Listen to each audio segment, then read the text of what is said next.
Muy buenos días. Daremos inicio a nuestro segundo y último día de jornada. Estamos muy emocionados de que estén aquí, a nuestra audiencia virtual, a nuestra audiencia presencial. Y vamos a iniciar con el siguiente ponente. La ponencia tiene como título Más allá del avance celular. Está a cargo del maestro Jesús Miranda Bonilla, al cual les pido que le demos un aplauso para recibirlo en el estrado. Por favor. El químico cuenta con más de 14 años de experiencia en hematología y medicina transfusional, ha trabajado en el Hospital General de Ticomán, es docente del Instituto Politécnico Nacional, ha contribuido para la formación académica de campañas de donación de sangre y actualización de normas nacionales como la NOM 253 de la Secretaría de Salud y Asistencia 2012. Por favor, démosle un aplauso.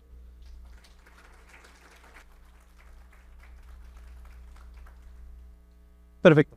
Muy buenos días. Es un gusto poder estar hoy con todos ustedes, también a las personas que nos siguen a través de la transmisión virtual. El día de hoy vengo a platicar de algo que es una herramienta que en el laboratorio de hematología pues representa uno de los principales estudios que se solicitan. Hablaremos de algunos aspectos generales, también hablaremos de las opciones tecnológicas que hoy existen y cómo en conjunto la tecnología, pero sobre todo con una validación y con una interpretación 100% de origen humano, de un operador, podemos llegar a obtener resultados que pues antes eran muy difíciles de obtener. Dependerá de cada uno de nosotros la antigüedad que tengamos en el servicio de hematología o de laboratorio y con ello también pues la disponibilidad de recursos que existan, pero todos en conjunto nos ayudan a otorgar un resultado para la atención de diferentes pacientes. Antes de comenzar, me gustaría declarar que las posibles menciones de marcas o tecnologías no favorecen la compra o adquisición de ninguna en particular. Las imágenes utilizadas son únicamente con fines educativos. Las referencias utilizadas han sido citadas conforme a su consulta. Las opiniones vertidas durante esta sesión no representan el posicionamiento formal de las instituciones en las que me desempeño y el uso del material presentado deberá ser citado conforme a la fuente de creación. En este caso, hoy venimos todos a platicar, a aprender y a compartir experiencias. Vamos a hablar dentro de los temas que abordaremos en esta charla, algo de antecedentes, algo del estudio general de biometría hemática, qué parámetros podemos obtener de ella, cómo es y cómo ha cambiado el flujo de proceso a lo largo de pues la evolución de la tecnología, qué panorama tenemos actualmente y daremos las conclusiones sobre este uso de la tecnología en el área de hematología. Bueno. En este caso vamos a empezar platicando de unos breves antecedentes, los cuales nos van a poder permitir contextualizar qué es lo que tenemos hoy en día. Esto que tenemos por aquí, les decía, dependerá mucho de la antigüedad que tengamos en el servicio de hematología. Tal vez aquellos que son más jóvenes, tal vez solo lo han visto en libros. Algunos ya vi que se rieron porque les tocó hacer prácticas con ellos. Para muchos de los estudiantes hoy en día esto es solamente lo encuentran en fotos o en libros. Esta imagen me gusta mucho en particular porque dentro de los hallazgos que hay o tesoros ocultos en las escuelas, esta es una cajita original de 1943, se encontró por ahí en una bodega de la escuela y bueno, forma parte del acervo histórico.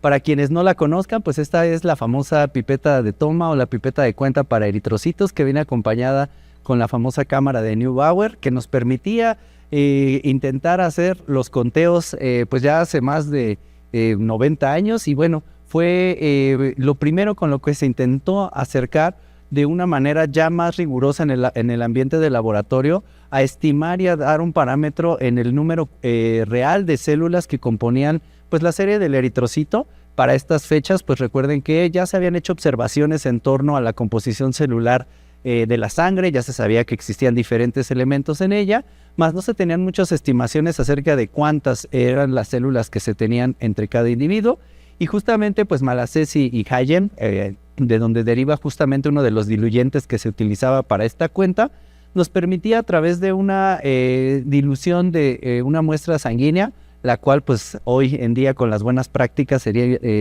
pues bastante asombroso recordar que pues, el pipeteo era directamente con la boca, con una boquilla y una ligadura, y que con una dilución que tenía que ser muy dependiente de la habilidad de la persona que la hiciera, podíamos tener la opción de cargar este instrumento la cámara de Neubauer, que la verdad hasta hoy en día para ciertas técnicas sigue siendo de gran utilidad, y con ello podíamos obtener justamente la aproximación al conteo de células, de eritrocitos, en el microscopio.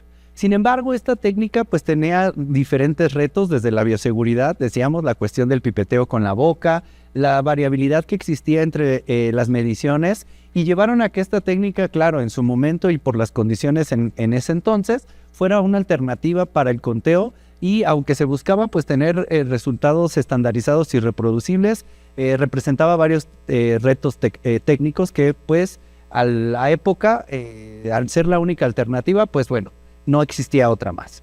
Después, algunos años más adelante, pues en 1929, Maxwell Winthrop viene a pues introducir, a revolucionar con sus estudios. Sabemos que es dentro de la hematología pues un célebre investigador y médico que nos regaló mucho conocimiento en la cuestión de la hematología, y una de sus principales aportaciones pues son las famosas constantes de Winthrop o índices secundarios, que acompañando a la cuenta de eritrocitos y a la cuantificación de hemoglobina, que también ya se realizaba mediante algunos cálculos y fórmulas muy sencillas de origen o derivado del conteo de eritrocitos y de la cantidad de hemoglobina, nos permitían obtener una aproximación hacia otras características de los eritrocitos, de donde surgen pues el volumen corpuscular medio, la concentración media de hemoglobina corpuscular y la hemoglobina corpuscular media. Cada una de ellas pues permitió a su vez dar un paso importante en el mundo de la hematología, ya que nos permitió clasificar o tener un aspecto morfológico relacionado a las anemias. Y es de ahí de donde surge entonces la cuestión de clasificar a las anemias como microcíticas, macrocíticas, normocíticas, y dependiendo de su contenido de hemoglobina como hipocrómicas o normocrómicas. Este fue un avance importante, y junto con la cuantificación ya que existía de eritrocitos, hemoglobina y hematocrito, se vinieron a complementar con 3 técnicas más. Después, un hecho que sin lugar a dudas pues fue muy importante también en el mundo de la hematología, se da por ahí de la década de 1950, donde se genera en este caso el principio de Coulter por Wallace Coulter, que desarrolló un sistema pues digamos para ese entonces podríamos considerarlo bastante rudimentario. Evidentemente la tecnología de ese entonces era más limitada de lo que hoy en día, pero este principio de Coulter fue una revolución en la cuestión hematológica, porque a través de un sistema de fluidos fue posible comenzar a cuantificar partículas. Sin embargo, en este caso, hablando de células, pues con la cuantificación de eritrocitos o de células de la sangre pudo ser realizado de una manera mucho más eficiente, con menos variabilidad, con mayor velocidad, y este principio de Coulter pues representó la base fundamental para poder desarrollar posteriormente los analizadores automatizados de hematología que hoy conocemos. Entonces realmente desde hace bastante tiempo se ha intentado contar a las células de la sangre, y se han enfrentado retos para que el conteo y la determinación de ellas pues tenga una aplicación en la atención de diferentes pacientes. Hoy en día, hablar de la biometría hemática, citometría hemática, BH, como cómodamente abreviamos la mayoría de las veces, pues existen diferentes implicaciones en ella. Sabemos que desde el punto de vista del laboratorio es uno de los análisis más solicitados. Sabemos que casi todo paciente que se busca realizar un seguimiento, una valoración para diferentes situaciones médicas, la biometría hemática formará parte de los estudios de laboratorio. Porque hoy en día, además de proporcionarnos información sobre los eritrocitos y sobre su contenido, también nos permite abordar otras líneas celulares como los leucocitos, las plaquetas, y con ello pues darnos un panorama muy general, pero también diverso, de algunas alteraciones que podrían estar relacionadas, decíamos, a patologías como anemias, como neoplasias en el caso de las leucemias, o incluso la respuesta a un tratamiento que ya se haya iniciado. Entonces, no es sorpresa que la biometría hemática esté dentro de los top de estudios de laboratorio.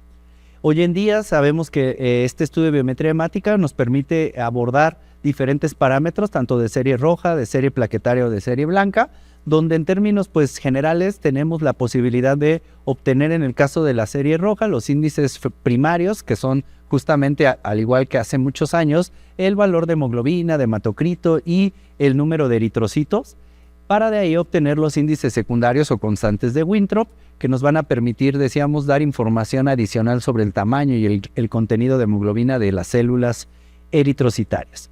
En el caso de la serie plaquetaria, hoy tenemos la posibilidad también de contarlas y a su vez algunos otros parámetros que nos pueden dar un indicativo sobre la producción de estas plaquetas a nivel tanto medular o su función ya en circulación periférica, como es el volumen plaquetario medio.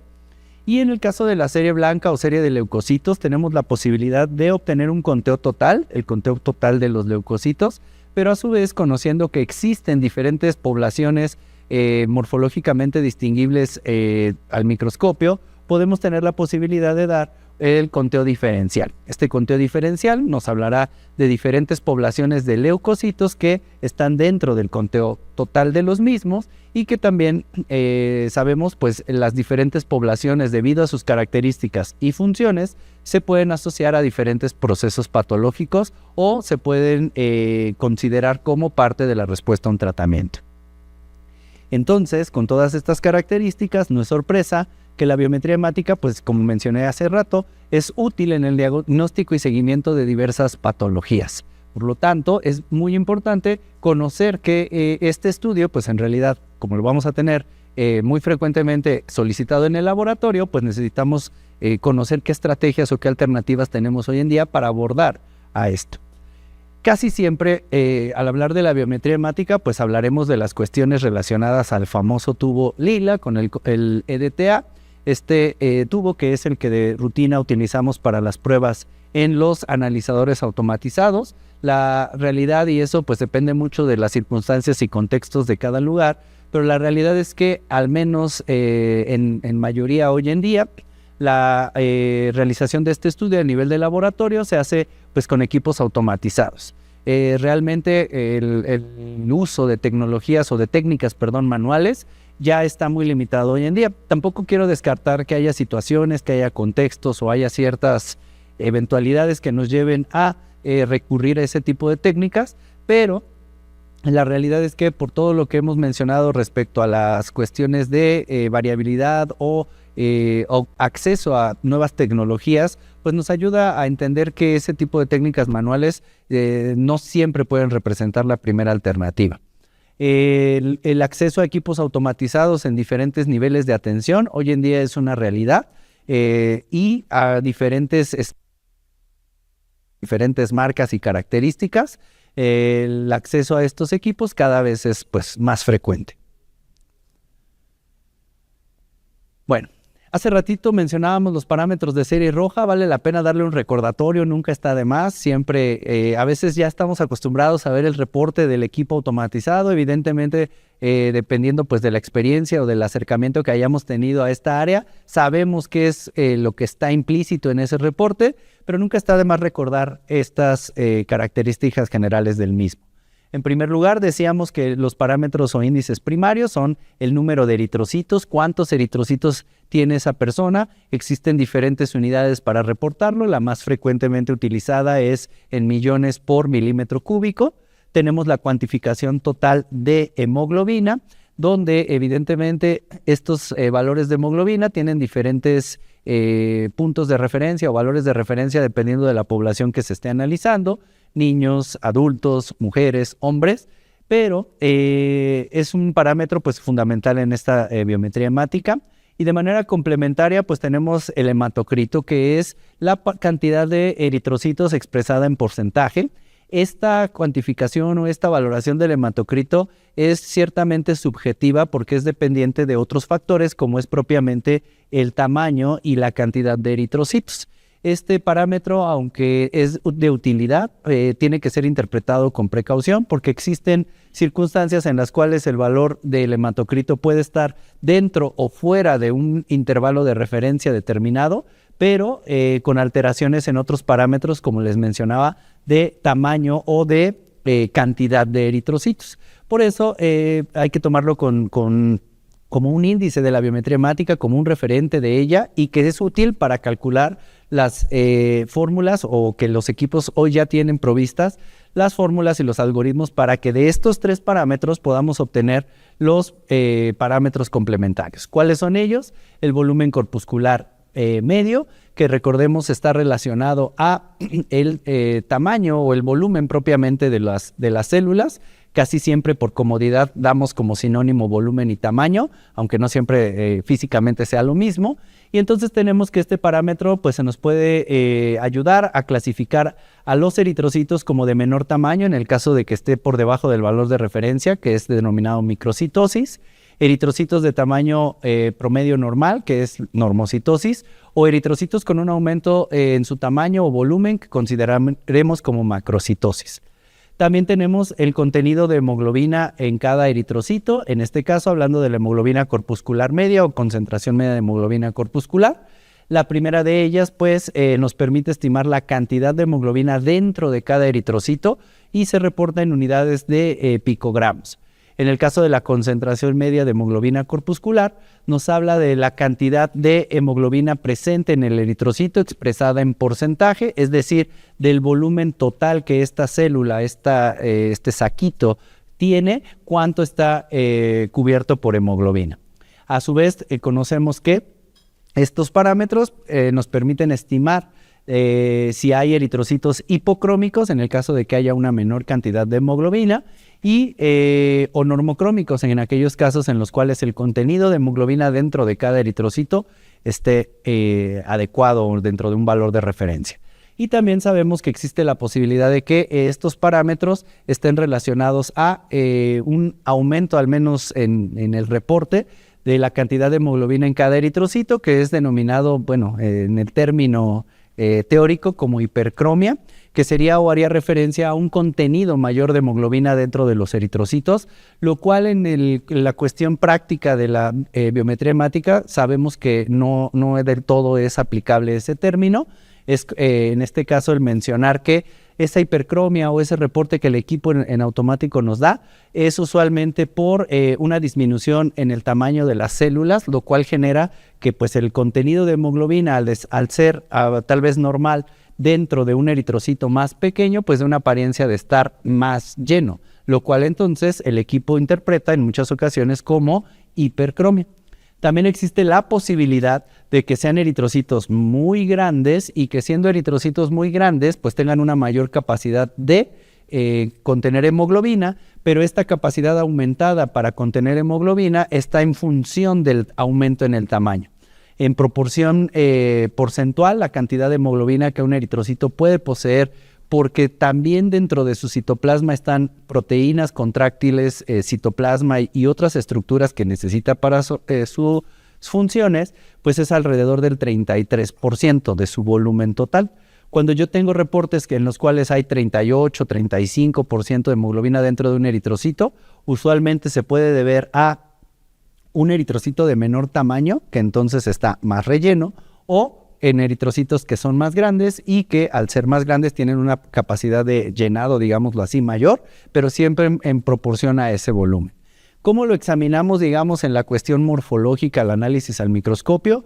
Una manera sencilla de evaluar este contenido de hemoglobina es en torno a la zona central del eritrocito. Sabemos que en las tinciones de hematología, la zona central del eritrocito, esta zona de una tinción más ligera, pues tiene que tener una determinada circunferencia, más o menos 1/3 de todo el volumen de la célula, y cuando tengo células que tienen una mayor zona central de esta parte menos teñida al momento de la tinción, pues es cuando puedo hablar o confirmar de la hipocromia.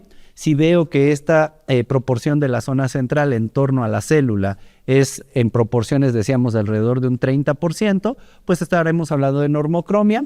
Y cuando yo analizo a nivel microscópico y veo que son células que tienen un menor tamaño y además han perdido esta zona central, pues compruebo que en realidad están más rellenos porque son eritrocitos más pequeños, y considero que este dato que originalmente interpretaría como hipercromia lo estaría pasando ahora a un resultado de pues normocromia, acompañado de la presencia de usualmente microesferocitos. También hay otros parámetros como el RDW. Este RDW es un índice o una cuantificación que se obtiene con los equipos automatizados, que de acuerdo a su principio de funcionamiento, que hablaremos de ellos en un momento más, pueden o tienen la capacidad no solo de estimar el tamaño promedio de cada una de las células que cuentan, sino también qué tan disperso está el tamaño entre todas estas células. En la gráfica de arriba podemos tener el ejemplo de diferentes poblaciones celulares que tienen un determinado volumen corpuscular medio. En el caso de la gráfica roja vemos que el desplazamiento de la gráfica es hacia la izquierda, lo cual nos hace referencia a que sí, la mayoría tienen un mismo o muy cercano volumen corpuscular medio, un volumen o tamaño promedio, pero todos hacia la izquierda me dice que todos parejitos son pequeños.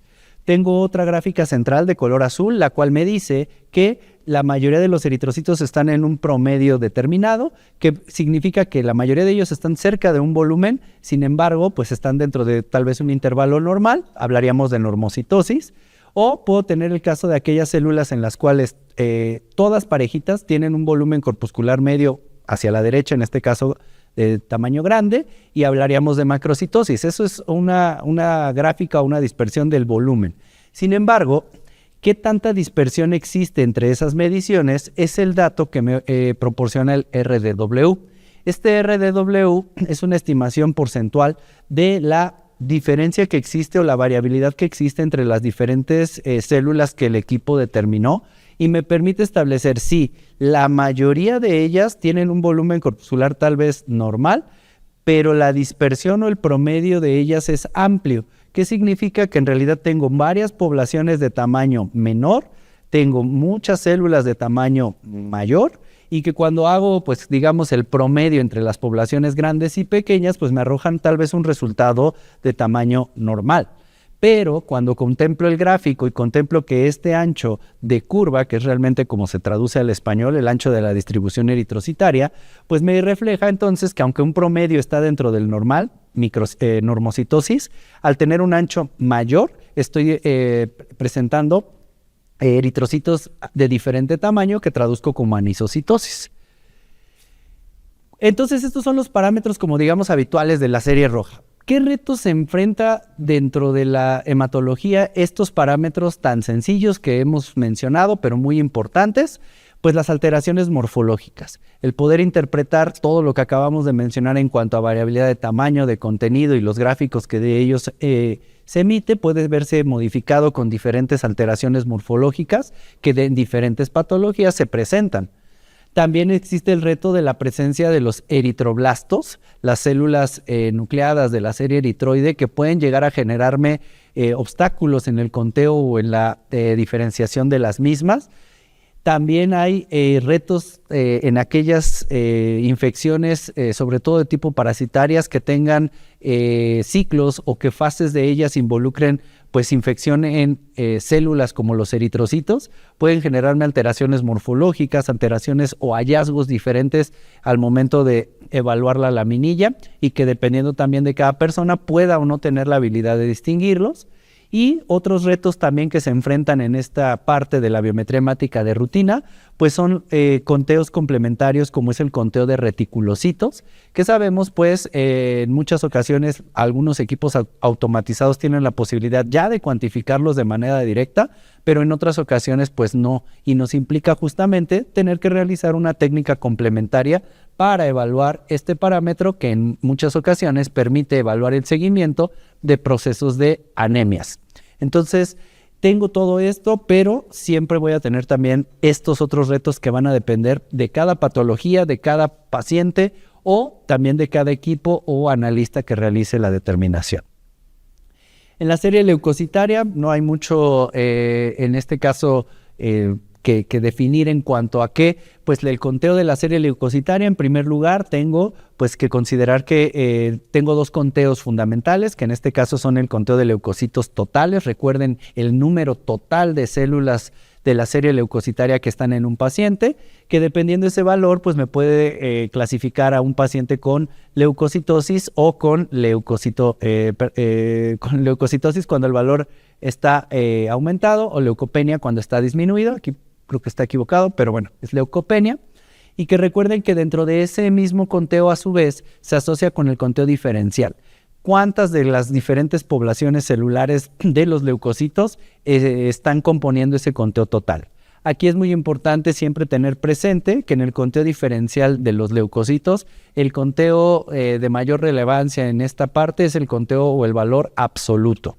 Por ahí de repente sé que estamos también acostumbrados a evaluar las poblaciones celulares con el conteo porcentual, muchas veces el que nos da el equipo automatizado o el que hacemos en nuestro conteo diferencial manual. Pero recuerden que ese valor porcentual es únicamente orientativo para poder obtener el valor absoluto, que es el número de células por microlitro. Ese valor es el que finalmente tiene la utilidad clínica en los pacientes, porque un valor absoluto es más encaminado a la población específica y el número total de células, mientras que un valor porcentual simplemente puede ser modificado por el número total de leucocitos. Podemos tener un paciente que tenga un 10% de linfocitos, pero si el conteo total son 10,000, pues tendríamos 1,000, ¿no? 1,000 linfocitos, diríamos, bueno, el valor está a lo mejor dentro del valor de referencia. Pero si ese 10% lo trasladamos a 100,000 leucocitos, pues ahora tengo 10,000. Por lo tanto, el valor porcentual, al ser dependiente de un valor total, su utilidad clínica debe ser limitada y debe ser más bien asociada a la necesidad de ese conteo porcentual para poder obtener valores absolutos. Esta parte no la voy a detallar mucho, simplemente es recordar que cada una de las poblaciones celulares de los leucocitos pues participan en diferentes procesos dentro de sus funciones, sobre todo dentro de los mecanismos de protección de la respuesta inmunológica, pero a su vez el interpretar cuando están elevados o disminuidos se pueden asociar a diferentes patologías. Estas que ven ustedes aquí pues son unas generalidades en torno a las poblaciones o a los valores que se pueden asociar a conteos altos o bajos de cada una de ellas, y sobre todo también pues recordar que la utilidad de este conteo diferencial pues es justamente evaluar si muchos de estos procesos se están llevando a cabo en nuestro paciente. ¿Qué hay de retos dentro de la serie leucocitaria? Pues lo principal es la presencia, en primer lugar, de células inmaduras. Dependiendo el equipo automatizado que se utilice, algunos tienen o no la posibilidad de diferenciar de buena forma estas células inmaduras, los blastos, y con ello, si el equipo las puede diferenciar, pues tal vez nos dirá o nos ahorrará un poquito de problemas, pero si no, a veces nos confunde un poco en el conteo, tenemos que revisarlo de forma manual, y ahí nuevamente va a entrar pues la habilidad la capacidad que tenga el analista para distinguir a estas formas inmaduras, y que siempre sabemos que cuando nos las encontramos en el laboratorio, lo que venía en el libro, lo que venía en el atlas, lo que viene en el póster que tengo pegado ahí en el laboratorio, no siempre concuerda con lo que veo con el paciente, y entonces surge esta duda en el reporte. También tenemos otros procesos que generan alteraciones morfológicas, en este caso en la serie de los linfocitos, en la serie de los monocitos, procesos infecciosos que los activan, pueden generar alteraciones morfológicas que los equipos no alcancen a distinguir de manera adecuada y que también a nosotros a la revisión manual nos represente un reto. Y nuevamente la presencia de eritroblastos, que también pueden llegar a alterarnos el conteo total de leucocitos cuando los equipos interpretan que estas células nucleadas son leucocitos y no de la serie eritroide. Eso también hoy en día se puede fácilmente, digamos, solucionar con los equipos de hoy en día, pero no siempre están disponibles para ello.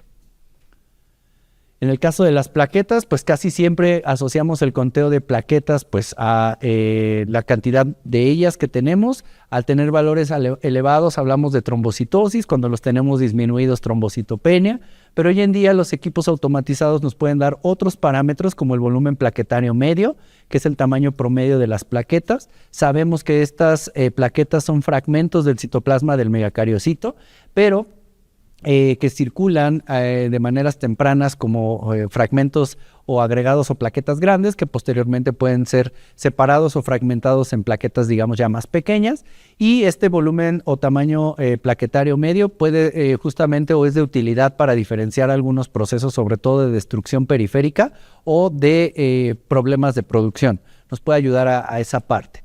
Hay otras determinaciones que cada equipo nos puede dar o no, que son, por ejemplo, la distribución o la variación en el tamaño de plaquetas, el ancho de distribución plaquetaria, como el número de eritrocitos y el RDW nos da un promedio en el volumen y qué tanta variabilidad hay entre los fragmentos. La cantidad de plaquetas expresada en porcentaje, el plaquetocrito, su uso pues se ha reportado de utilidad para estimar más o menos una aproximación de la función o de la capacidad de respuesta plaquetaria. Y en algunos equipos automatizados hoy en día se puede justamente evaluar no por variabilidad en tamaño, sino por otros, el uso de tinciones para material genético. Se puede evaluar la cantidad de plaquetas pues inmaduras o jóvenes. Aquí no inmaduras se refiere a fases previas, sino a plaquetas que les decía se están liberando en fragmentos más grandes y con agregados más grandes que después se fraccionan todavía en sangre y que nos permite evaluar en muchas ocasiones la producción plaquetaria, sobre todo en procesos de consumo. ¿Cuáles son los retos que se presentan en el conteo de plaquetas? Pues tenemos el reto de los famosos agregados, ¿no? Variabilidades, en este caso desde preanalíticas, muestras que tengan malas técnicas de toma o que generen agregados o coágulos por una mala mezcla con el anticoagulante, nos pueden representar retos al momento de contarse. También en algunas patologías donde se forman justamente estos agregados por interacción con los aditivos. Hemos escuchado la famosa agregación plaquetaria dependiente de DTA y que de repente nos puede llegar a generar conteos alterados y que cuando revisamos, sobre todo después de que el equipo nos reporta un conteo muy bajo de plaquetas, revisamos al extendido y encontramos varios agregados que nos pueden hablar de la interferencia en este caso del aditivo LDTA y que se puede auxiliar de otros procesos, recordemos pues el conteo con otros aditivos y demás, pero que en muchas ocasiones si el analista o la parte no considera esta posibilidad, pues se queda simplemente como un resultado de trombocitopenia y que justamente no se corrobora la interacción que pueda llegar a tener otros aditivos. ¿Cómo es el flujo de proceso de la biometría hemática tradicional? Pues tenemos la posibilidad de que a través de nuestra famosa muestra con EDTA utilicemos nuestro equipo automatizado, nos dará un resultado, casi siempre lo programamos para que nos dé ciertos parámetros que son los que reportamos. Estos parámetros usualmente también, dependiendo del equipo automatizado, se acompañan con diferentes histogramas, con diferentes gráficas, que a veces por miedo, por desconocimiento o por ahorro de papel decimos, no, pues quítale la configuración que nos dé los histogramas, no los ocupamos, no pasa nada, realmente pueden auxiliar mucho en la interpretación de la biometría hemática con los ejemplos que vimos, pero usualmente nos encontramos con el hemograma o el reporte del equipo automatizado y en muchas ocasiones, dependiendo si es un flujo entre automático y manual, o sea, me refiero a que tenemos que complementar lo que el equipo nos da con técnicas de tinción manual, pues haré un extendido donde nuevamente va a depender de la mano que mece el portaobjetos para poder tener un extendido de buena calidad que me permita con las tinciones que también son un reto. Sabemos que en muchas ocasiones los colorantes, aunque ya de marcas comerciales, a veces con el tiempo, con el almacenaje, pues comienzan a modificar sus características que hacen necesario modificar los tiempos de tinción, modificar los procesos de adición de colorantes, o también tenemos hoy en día los colorantes rápidos que nos pueden ofrecer una alternativa para la tinción de las células, pero siempre se vuelve una alternativa otra vez que va a depender de otros factores, para que finalmente pueda observar al microscopio el resultado de mi tinción, donde otra vez va a jugar mucho en casos de la habilidad para el desarrollo del extendido, el tipo y tiempos de tinción que siga, y aquí lo más importante, la capacidad del analista para poder distinguir o evaluar todas estas alteraciones que pueden estar presentes en la muestra. Este sería como un flujo de proceso, digamos, habitual de hematología. Cada punto se puede complicar o alargar, digamos, dependiendo de lo que cada laboratorio posea, pero este es un flujo normal. Ahora, ¿cuál es el panorama actual entonces en torno a la biometría hemática? Es un estudio ampliamente solicitado que damos y de gran relevancia clínica por todos los parámetros que me permite evaluar. Existen hoy en día diferentes técnicas de procesamiento o criterios que pueden generar cambios en la emisión de resultados. Sabemos, y es como un dicho muy popular en el área de hematología, que decimos que todas las biometrías hemáticas deberían llevar una revisión o un conteo al microscopio. Sabemos que esa es una buena práctica, es un dicho que acompaña mucho a la parte de la biometría hemática, pero también sabemos la realidad que se enfrentan en los laboratorios con el número elevado de muestras que se pueden llegar a tener. Cuando tengo, me comentaban en fechas recientes que están procesando en algunos laboratorios 500, 600, 800 biometrías en un turno o en un día, pues obviamente se vuelve mucho más complejo el decidir a cuál sí o a cuál no le hago un extendido. Sabemos que lo ideal sería hacer esas 800, ¿verdad? Tener la capacidad técnica, metodológica, de personal y de tiempo para hacerlo, pero no siempre es posible. Y la realidad es que... aquí están. Los criterios que se apliquen para decidir a cuál biometría puedo o debo hacerle un extendido, en muchas ocasiones se limitan únicamente al conteo de leucocitos, ¿verdad? Sabemos que de repente dicen biometría con leucocitosis extendido. Y también sabemos que hay muchas patologías severas o graves que no cursan con leucocitosis. Y entonces todas esas, tal vez al utilizar solo el criterio de la leucocitosis, se nos estarían escapando. También podemos decir, ok, pacientes con anemia, con valores de hemoglobina menores a 10, a 12, dependiendo de la población o lo que quieran, a esos hay que hacer biometría aunque no haya leucocitosis, ¿ok? Hay patologías también que se ven afectadas, decíamos, únicamente en la serie plaquetaria. Entonces, también se nos estarían escapando todos ellos. Entonces, esos criterios o esas decisiones pueden generar dificultad para identificar todos los casos patológicos. Ahora, cada patología genera alteraciones diferentes en el hemograma, justo lo que les decía, y eso puede obstaculizar la emisión de resultados. La automatización ayuda a mejorar los tiempos de entrega, trazabilidad de las muestras, productividad en el laboratorio, disminuye la variabilidad de los resultados emitidos y los errores. Ahora, esta parte de que a todas las biometrías se debe hacer extendido, ya lo mencioné, es algo real que debería ser como parte de las buenas prácticas en hematología, pero que no siempre es posible. Y aquí traigo modificados. El uso de la tecnología. En muchas ocasiones, hoy en día sabemos que la tecnología nos facilita muchos procesos. Hoy muchos de nosotros traemos mucha más información y mucho de nuestra vida al alcance de nuestra mano. Mucho de sus recursos, de sus recuerdos, de sus contactos o memorias están ahí disponibles y la tecnología no es mala. Sin embargo, hay que entender muy bien cómo utilizarla a nuestro favor. Y aquí les voy a remontar nuevamente al pasado, dependiendo de cada quien podrá ser un viaje más largo o más corto. Pero recuerden ustedes que cuando nosotros teníamos en las etapas de formación básica, en primaria, en secundaria, teníamos prohibidos el utilizar las calculadoras, ¿se acuerdan? Que nos decían, no, pues ¿sabes qué? Vas a aprender las tablas de multiplicar, las divisiones y que las fracciones y que los métodos, y ahí estábamos haciendo nuestros conteos. Porque el objetivo en esas etapas tempranas era que nosotros desarrolláramos la conciencia de los cálculos que implicaban una multiplicación, una división, hacíamos los métodos. De repente empezaban, ya teníamos hasta métodos para comprobar si nuestra división estaba bien, si nuestra multiplicación estaba bien. Todo lo hacíamos y el objetivo de ese entonces, en esos niveles básicos, era que comprendiéramos el fundamento de esas operaciones matemáticas sencillas, digamos. A muchos todavía se nos llegan a complicar por ahí unas divisiones, unas fracciones, pero bueno, el objetivo de ese entonces era entender ese fundamento.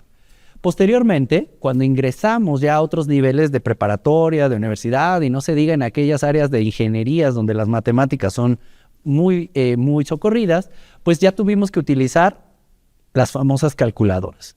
Y decíamos, las calculadoras nos arreglan muchos de los problemas. Claro, hay unas más avanzadas que otras, dependiendo de lo que queramos hacer, pero la calculadora no siempre era la solución. Porque aunque yo hiciera mi problema matemático, si yo no alimento de manera correcta a este instrumento, pues el resultado que me dé, pues no va a ser justamente el que yo voy a colocar en mi examen de evaluación. La calculadora, si ustedes recuerdan, estas famosas calculadoras científicas, cuando algo yo hacía mal, la pantalla me marcaba esta famosa leyenda de syntax error, y no quería decir que ese era el resultado correcto de lo que yo había hecho, sino que yo había alimentado mal al equipo. Eso sucede mucho en torno a la automatización en hematología.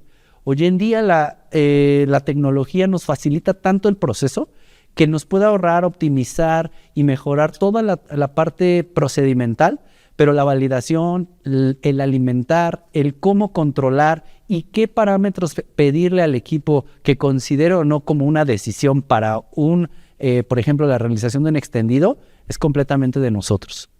Y eso evidentemente se acompaña del entendimiento de los parámetros básicos, de dónde vienen, cómo surgen y sobre todo en qué momentos un parámetro sí es de relevancia o no. Entonces, hablando de esto, pues hoy en día tenemos muchas alternativas. Claro que hay diferentes marcas, diferentes modelos, hay diferentes también volúmenes y capacidades que los equipos pueden tener, pero me voy a quedar de este lado, ya vi que este es peligroso. Pero en términos generales, pues tenemos diferentes métodos de conteo hoy en día con los equipos automatizados. Hay algunos que tienen mayores o menores capacidades, pero en términos generales podemos hablar de la capacidad de los equipos que tienen para el conteo celular por impedancia, o el famoso principio de Coulter, que vimos de 1950, donde en términos muy generales lo único que se hace es a través de un flujo de células así formaditos de uno por uno, se interrumpe una corriente, un voltaje eléctrico, cada que una célula de estas pasa por el punto, digamos, de interrogación o la apertura que le denominan, y en este caso, este conteo, cada que se interrumpe el flujo, pues el equipo cuenta una señal, un pulso, y que le permite establecer pues cuántos conteos tuvo, cuántos pulsos, y cuánta fue la interrupción de este flujo eléctrico. Si la interrupción fue grande o pequeñita, medianamente le permite estimar qué célula es. Tenemos la dispersión óptica, en la cual se utilizan fuentes lumínicas de láser y se evalúa cómo al momento de que la célula pasa a través del punto de interrogación, cómo puede dispersar justamente esta fuente de luz, tanto de manera frontal como de manera lateral. Y en este caso me permite evaluar dos parámetros. Primero, ¿cuántas células pasan? Cómo dispersaron la luz de forma frontal, lo que se denomina o se le considera como tamaño, y cómo dispersaron la luz de forma lateral, que se le considera como complejidad. Evidentemente, una célula que tenga un núcleo diferente, una estructura interna con gránulos diferentes, dispersará la luz de forma diferente, y la programación de los equipos tienen algoritmos que, dependiendo de esa dispersión de la luz, le permite decir, ok, se trata de un neutrófilo. Y en este caso hay otro tipo de sistemas, uno de los que les presento aquí es el sistema SFCube o SFCube, el cual, además de hacer lo mismo que dijimos de dispersión óptica, combina un proceso de fluorescencia. Es decir, durante los procesos de conteo se utiliza, además de la capacidad de dispersar la luz de forma frontal y lateral, también incorpora el uso de algunos colorantes que permiten por fluorescencia detectar contenido celular como DNA o RNA. Y de esa forma, al conjuntar los tres datos de dispersión de luz frontal, lateral y contenido o cantidad de DNA y RNA, se establece, entonces esta célula es tal. Y de esa manera los equipos automatizados hoy en día pueden darme los conteos diferenciales, por ejemplo, de leucocitos, de una manera más precisa. En este caso, no porque un método u otro sea mejor, de hecho los equipos automatizados hoy en día pueden mezclar incluso más de un procedimiento para realizar los conteos de diferentes poblaciones, pero en una manera muy sencilla de representarlo, es decir, que dependiendo del equipo que yo tenga, puedo tener capacidad de diferenciar diferenciar poblaciones celulares, como son criterios como el tamaño, la complejidad, el contenido de RNA, separación de las subpoblaciones de leucocitos. Pues vemos que en el caso de la impedancia es limitado porque solamente decíamos se contempla la parte de la interrupción del flujo y qué tanto se interrumpió, mientras que en otras técnicas, pues con el uso de otros marcadores como los fluorocromos, pues puedo tener un conteo de estas poblaciones mucho más preciso. Y también con la presencia de estos colorantes y la detección por fluorescencia, se permite justamente la detección de de células inmaduras. Y por eso en muchas ocasiones los equipos ya me dan alertas donde células inmaduras de serie eritroide, de serie leucocitaria, y con ello una alerta para poder revisar de mejor forma. Ahora, con estos diferentes principios tengo la posibilidad de obtener diferentes hemogramas. Hoy en día también hay diferentes tipos de hemogramas con base a los equipos que se utilicen, pero básicamente tenemos los de 3 o 5 partes, que son los parámetros que puedo llegar a obtener. En el caso de los hemogramas de 3 partes, son aquellos que obtengo casi siempre con los equipos que utilizan exclusivamente el principio de Coulter y que me van a obtener, o de impedancia, y que son los que me van a permitir obtener el conteo de eritrocitos, plaquetas y leucocitos.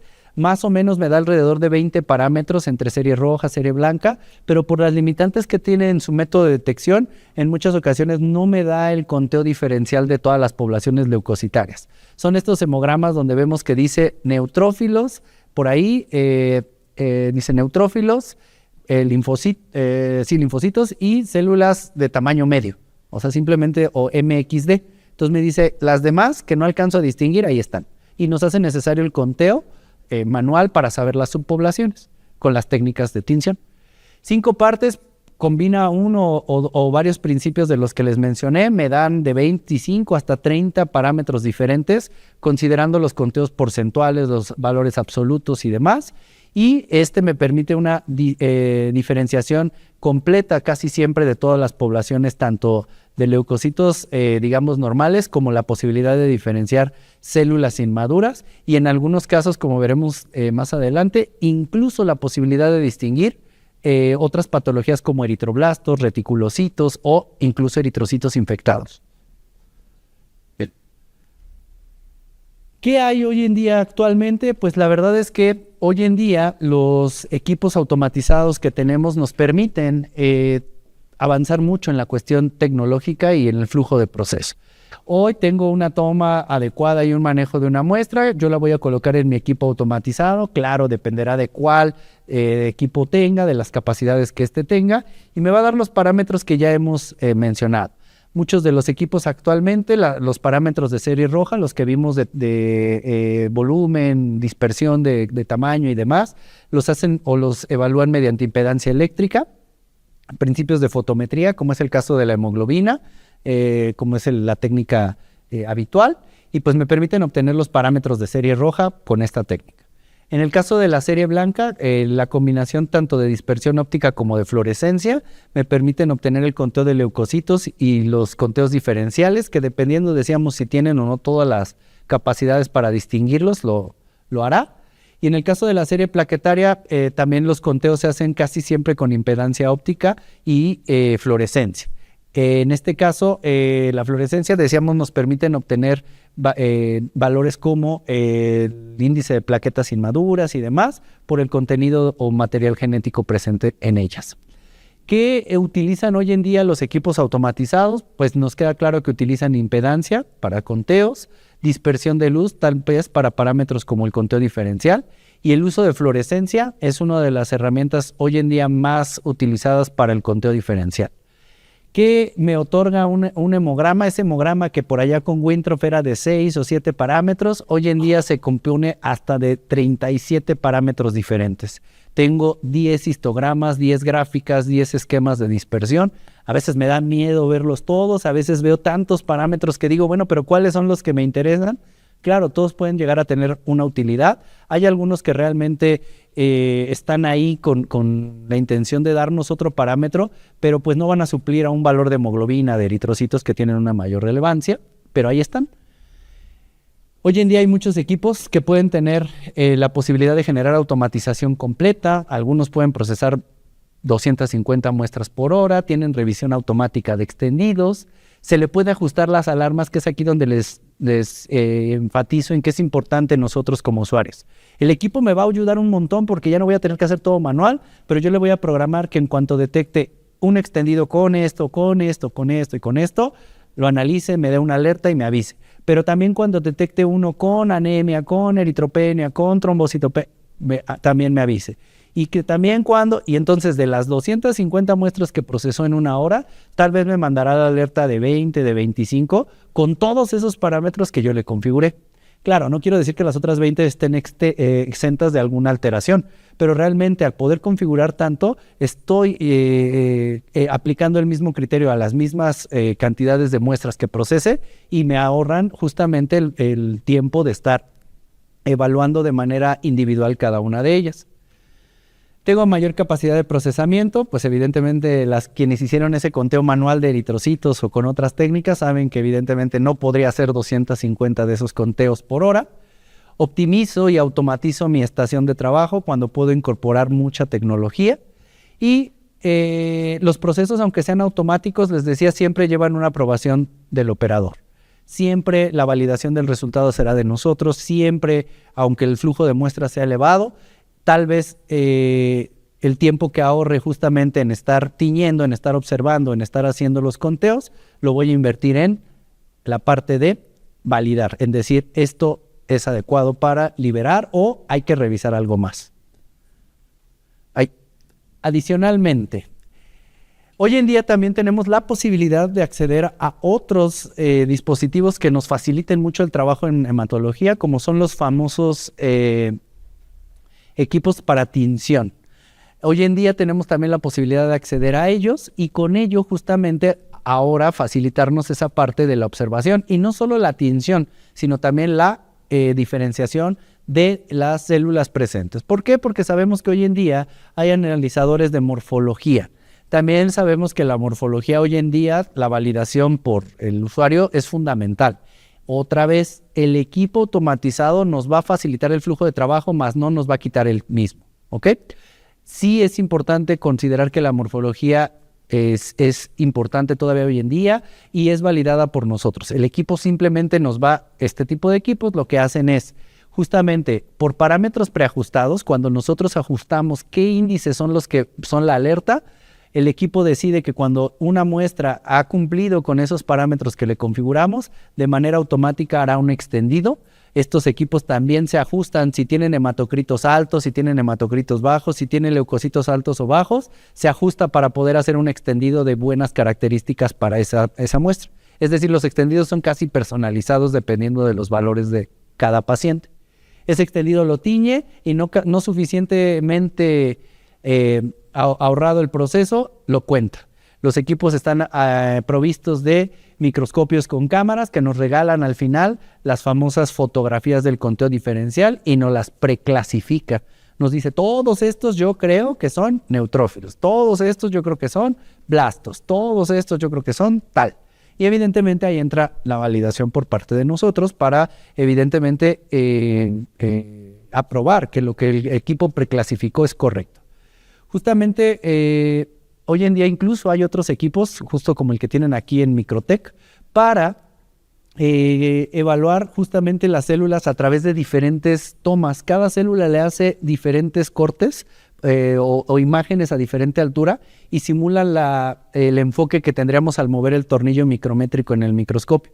Sabemos que en ocasiones cuando movemos el micrométrico apreciamos estructuras de diferente forma en la observación al microscopio y los microscopios de hoy en día lo hacen regalándonos imágenes pues cada vez más tenues.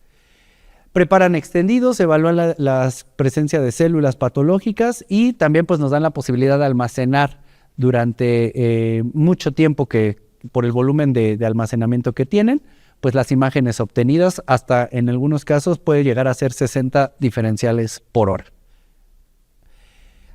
Entonces, cuando hablamos de todo esto, siempre llegamos al punto donde decimos la tecnología no es mala. Partimos o empezamos este camino hace muchos años con las técnicas manuales.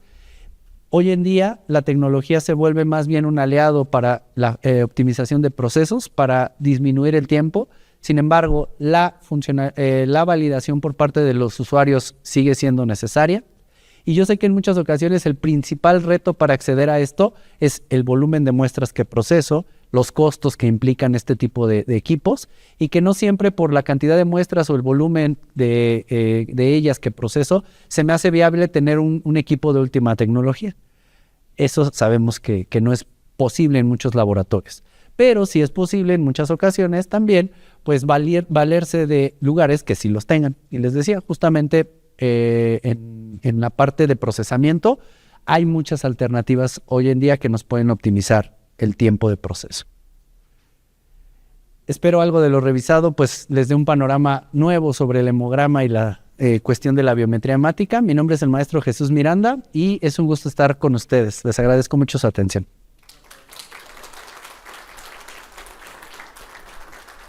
al tour.